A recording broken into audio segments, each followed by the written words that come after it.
Welcome to the CyberArts exhibition. The exhibition takes place and is curated by the OK Center for more than 20 years. The OK Center is a former school right behind me and is part of a former monastery of the St. Ursulines convent, and that's why this entire area, which we call Kulturquartier, is also part of this institution. The exhibition takes place from the former school up to the rooftop area of the Höhenrausch. What changed this year is that we became a new institution together with the Oberösterreichische Landesmuseum, a new limited company called the Landes-Kultur GmbH. But for the CyberArts, many things changed, but for our fans, you will see kind of the best work of this year's Ars Electronica contest. Valley Export won this year's special award for Visionary Pioneers of Media Art. This year, Visionary Pioneer of Feminist Media Arts. Valley Export became 80 years this year, so it was a good occasion also to give her this very special award. And we show one project here. It's a piece from 2001 where she arranged kind of a collage, a very early collage of portraits from Salzburg females working in a hospital together with text of H.C. Artmann and combined it for a public space project. To find out more about her and her work, the best would be to go to the Francisco Carolinum, where you will find a very interesting exhibition collection care about the body of her work. We are right now in the space where the category of the digital communities is presented. It's a category which is not on art, but it's dedicated to social engagement and sometimes answers of communities, sometimes even without any digital device. This year I was responsible for the presentation of the Digital Community Project. We have invited a designer for this special area. We wanted to draw attention to the complexity of the topics that are negotiated in these projects with a specially developed color concept. Each color stands for a topic, for example, yellow, collaboration and network, red, knowledge transfer, and so on. Every visitor gets a color code and therefore he can understand the project in its diversity. This is a short extract of the jury statement. Community can be a force of social change, and the submitted projects here, often initiated by art and/or activist groups or communities, not only address a whole range of social, humanitarian, political, environmental and cultural issues, but also inspire collective action and change, helping us see the world through a different lens and understand the importance of power and public participation, collaboration, human connection and shared vision. This year's Golden Niger goes for the first time to an anonymous group, Hong Kong citizens, who have been organizing the pro-democratic protest since 2019. Be shapeless, be formless, be able to adapt to any situation, be water.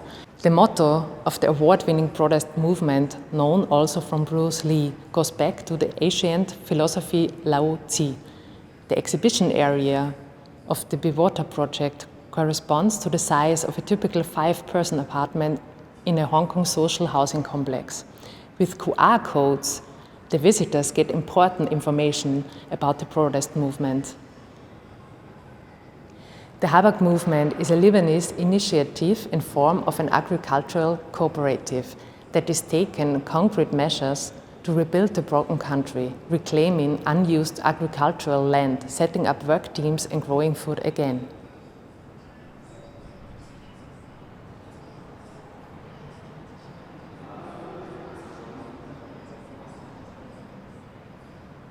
Algorithmic Justice League is an organization that combines art and research to increase public awareness of the social dangers of AI. Algorithms have become essential elements of our daily lives in online searches, in rating systems and smart devices or bots, but also in banking, healthcare, and so on. However, the systems that are developed are never neutral, which means that algorithms may be biased and discriminatory. My heart smiles as I bask in their legacies, knowing their lives have altered many destinies. In her eyes, I see my mother's poise. In her face, I glimpse my auntie's grace. In this case of deja vu, a 19th century question comes into view. In a time when Sojourner Truth asked, "Ain't I a woman?" The Amazonians peek through windows blocking deep blues as faces increment scars. Old burns, new urns, collecting data chronicling our past, often forgetting to deal with gender, race, and class. Again I ask, ain't I a woman? And one of my favorite projects is Indigimoji. Indigimoji offers over 90 pictograms that express via emoji the culture and language of the Ariante, an Aboriginal tribe from Mbandwe, Alice Springs, Australia. So the project take care that the language of the indigenous population is passed on to the younger generation that lives on the digital space.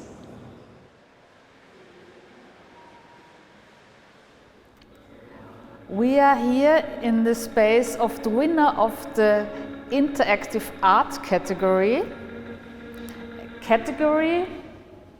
established in the 1990s, which has a very broad range between installation art and network projects. It is also the main category to make our exhibition out of the winners of the Prix Ars Electronica.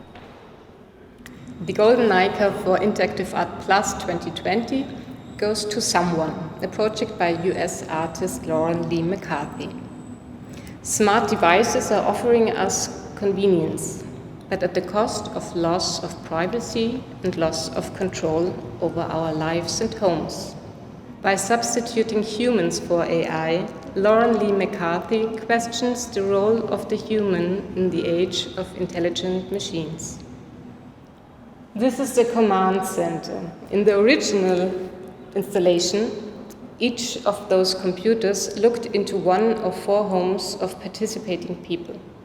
Those homes were installed with custom-designed smart devices. Gallery visitors were now invited to take on the role of a human Amazon Alexa. Whenever one of the smart home occupants called out for someone, they were asked to respond to their needs. Everything okay? There's no music, there's no light in the kitchen. And Cowboy, as you can see, has gotten freaked out because he's gone under the cupboard. My friend Katarina has just gotten here. Someone, would you turn a light on in the kitchen? And it works! Someone is dealing with questions of intimacy and privacy, but also convenience and independent action in a future of automation.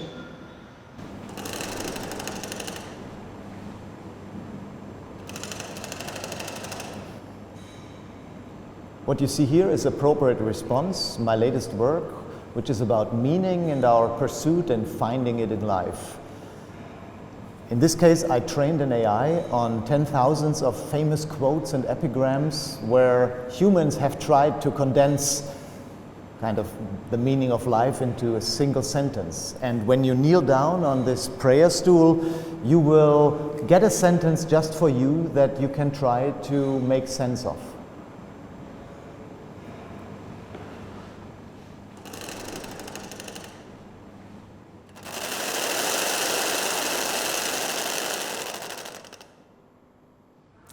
Trickle Down, a new vertical sovereignty by British artist Helen Knowles, is a complex installation which explores value systems and wealth disparity.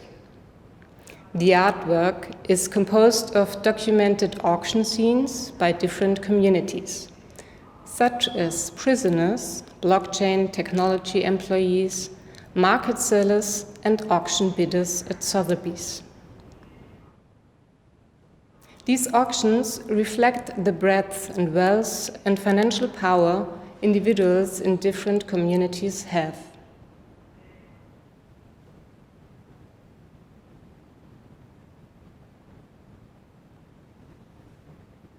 We started algorithmic perfumery on the premises that we wanted to give people the freedom to express themselves through scent. And for us it's about creating your own unique personal perfume based on the answers you give. So it's like a snapshot of who you are here in this moment, translated into smell. And it is a glimpse to what perfumery could look like in the future. Customized, personalized, about you and not about a brand. In Machine Orderies, British artist Alexandra Daisy Ginsberg makes us think about the consequences our behavior has on other living beings. Thousands of recordings of chiff-chaffs, great tits, redstarts, robins, song thrushes, and entire urban and rural dawn choruses were used as training datasets.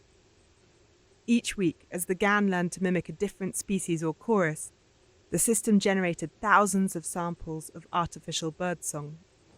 For example, because of our urban 24-hour lifestyle, the light pollution, traffic noise and so on, birds have to adapt. They started to sing earlier, louder, for longer, and at a higher frequency. In Machine Orderies, a typical dawn chorus is taken over by artificial birds. Their calls are generated by using machine learning. So, over a short period of time, no real bird's call is heard anymore.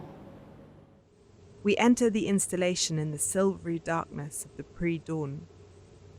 A lone, natural redstart begins to sing. From across the room, an artificial redstart responds. A call and response begins between the natural and artificial birds across the two sides of the room. Reflecting on how birds learn and develop their songs from each other, Machine Orderies spatializes the evolution of a new language. Lynn Hirschmann got for her piece Shadow Stalker the award of distinction in the category of interactive art. She got this second prize for a piece where she kind of shows us how we are observed in nowadays. In 2010, an anthropology professor adapted his Pentagon-funded research for forecasting battlefield casualties in Iraq to predicting crime for American police departments. Based on the predictions of earthquakes and aftershocks, he created a revolutionary algorithm capable of stopping crime before it occurred. He named it predpol, short for predictive policing. The Intimate Earthquake Archive by Cecil Mary Ton is dealing with the phenomenon of man-made earthquakes in the Dutch province of Groningen. With her work, the artist wants to create an archive of the sensation of earthquakes and how it is perceived with the body. The Intimate Earthquake Archive is an ongoing research project that is also shown as an interactive installation. Here in the CyberArts exhibition, we can only show the different elements of the project, the props, like a tactile vest, wooden constructions that are used to secure houses, and sandstone cores, core samples that are also kind of archives. The Intimate Earthquake Archive comes out of a long research into the man-made earthquakes in Groningen, which is the result of the gas drilling in one of the largest fields for natural gas in Europe. The people who are living in Groningen have felt them and have raised their voices about their presence for many decades, but have been overheard by government or by the industries. Hearing these stories, I kind of started thinking of the idea of making an archive of sensory experience.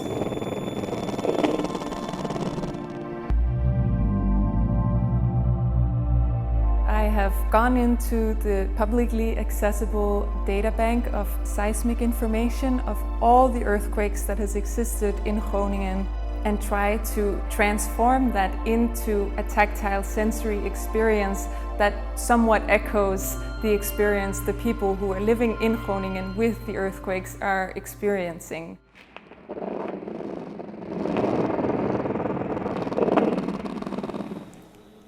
My project is called Google Maps Hacks, and the project deals with modern map-making technologies. In the project I was using 99 smartphones and carried them in a red wagon in the streets of Berlin, and by doing so I was able to generate virtual traffic on Google Maps. This had the effect that cars using navigation system were being rerouted around me, and after a while the streets were empty of cars.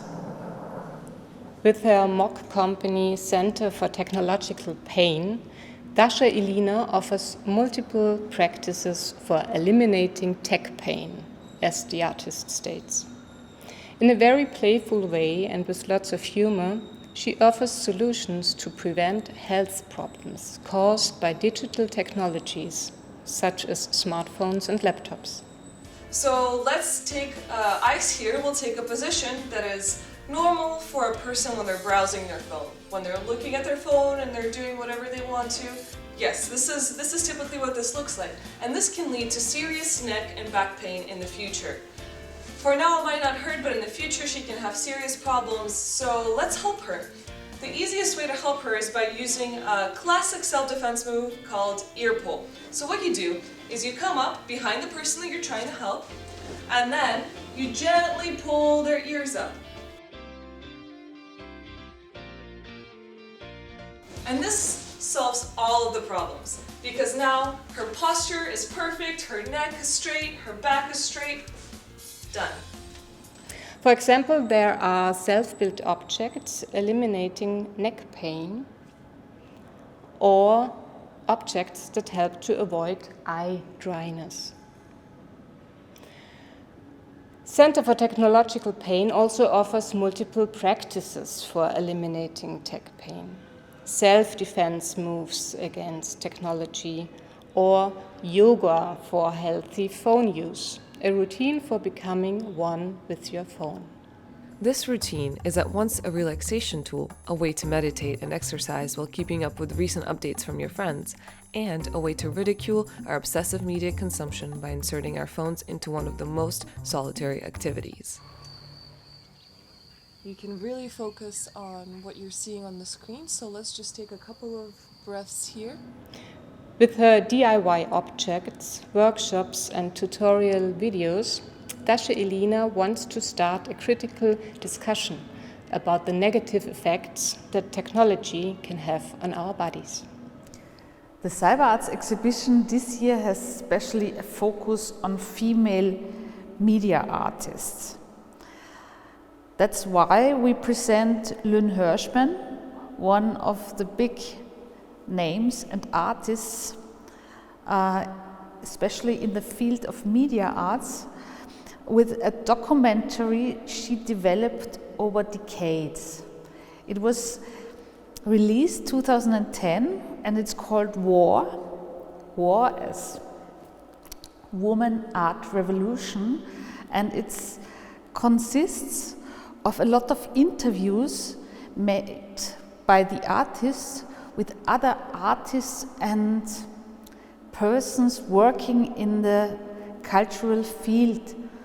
And it really tells us a story beginning in the 1960s till nowadays, how female artists came and were able to establish in the field of fine art. I wasn't about to trust my own memory, which was fragile even then. So with a borrowed camera, I shot people that came through my living room, right here on this very sofa 35 years ago. One of the earliest feminist demonstrations was staged at the 1968 Miss America contest, which was a symbol for women who measured up or didn't measure up to artificial standards. Right behind me is the golden Niger of the category computer animation.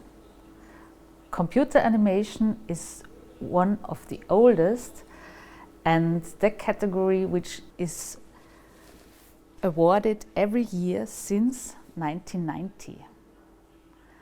It's dedicated to film and digital film, and nowadays every film making is kind of digital, at least in the distribution of the films. So what we have nowadays is a very strong connection between analog, film and digital. In the category computer animation, the golden Niger goes to the Los Angeles-based director, designer, animation and performance artist Miva Matrajek with Infinitely Yours. Again and again, the artist finds herself as a shadow figure in a dystopian scenario of overlaid animations in which the man-made destruction affects not only the environment, but also the artist's body that stands for a human being in general.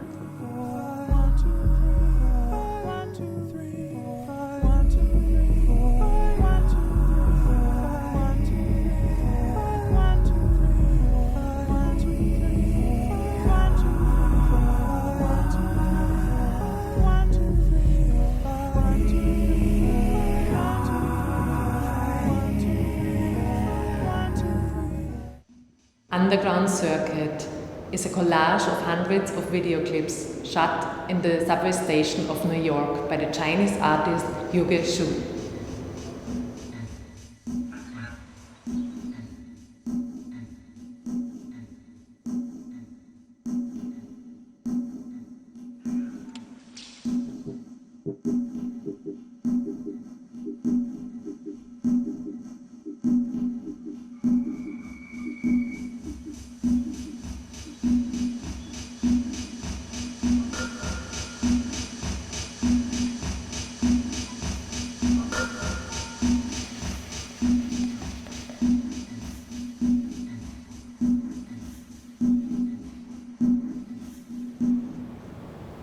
Technological advances are changing the way we see the world. Emmanuel van der Auvera's animation The Sky is on Fire begins with a monologue by a worried man who comforts himself with the thought that nothing will ever be destroyed or lost because everything is being backed up and technology will save us.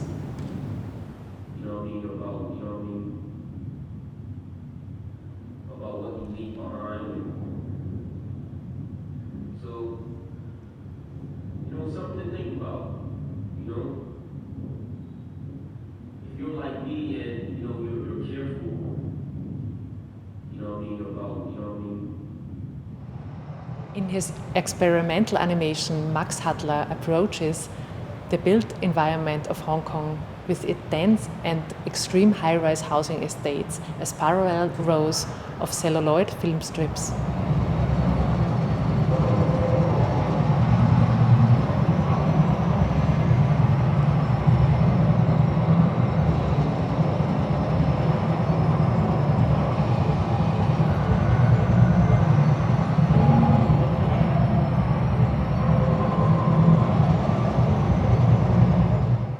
The UK Night is an almost traditional event on the Saturday of Ars Electronica, in which we present performances and music acts from the pre-Ars Electronica. This year we will, like large parts of the club community, move online and present a live stream. Our guests are Sanshin with a live act and DJ Andaka. Yes, Wolkenkuckucksheim is a very nice place on the rooftop of Linz. It's near the clouds, that's why it's called Wolkenkuckucksheim, and it's a place where you, for creativity, created by the artists, where you can stay, have a drink and just look around and be surprised. Now we're here in our beautiful open air cinema on the rooftop, and you will be able to watch the best entries from the computer animation from the Ars Electronica between the 9th and the 15th of September every day at 8:30 p.m. Please come and be welcome.